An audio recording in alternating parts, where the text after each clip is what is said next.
بسم اللہ الرحمن الرحیم۔ نماز تراویح خاص رمضان المبارک کی راتوں میں عشاء کے بعد اور وتروں سے پہلے، یعنی کہ عشاء کی جماعت اور سنتیں دو اور دو نوافل کے بعد جو وتر ہوتے ہیں ان کے درمیانی وقفہ میں، یعنی عشاء کی نماز، فرض نماز اور وتر 3 وتر کے درمیانی وقفے میں جو نماز پڑھی جاتی ہے وہ نماز تراویح ہے، اور یہ رمضان المبارک کی خاص راتوں میں پڑھی جاتی ہے۔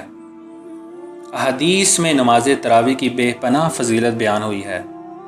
اس نماز کے پڑھنے سے پڑھنے والے کے تمام سابقہ گناہ معاف ہو جاتے ہیں، اس لیے حضور صلی اللہ علیہ وآلہ وسلم نے یہ نماز خود ادا فرمائی، لہٰذا مرد اور عورت دونوں کے لیے اس کا پڑھنا سنت موقدہ ہے، یعنی کہ اگر پڑھ لے تو ٹھیک ثواب ملے گا، اگر نہ پڑھ سکے یا نہ پڑھنا چاہے تو اس پر کوئی گناہ عائد نہیں ہوتا۔ اس کی 20 رکعتیں 10 سلاموں کے ساتھ ہیں۔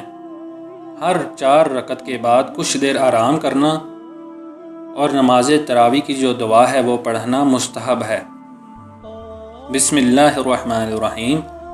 سبحان ذی الملک والملکوت، سبحان ذی العزت والعظمت والہیبت والقدرت والکبریاء والجبروت، سبحان الملک الحی الذی لا ینام ولا یموت، سبوح قدوس ربنا ورب الملائکۃ والروح، اللہم اجرنا من النار یا مجیر یا مجیر یا مجیر، صلاۃ بر محمد صلی اللہ علیہ وسلم۔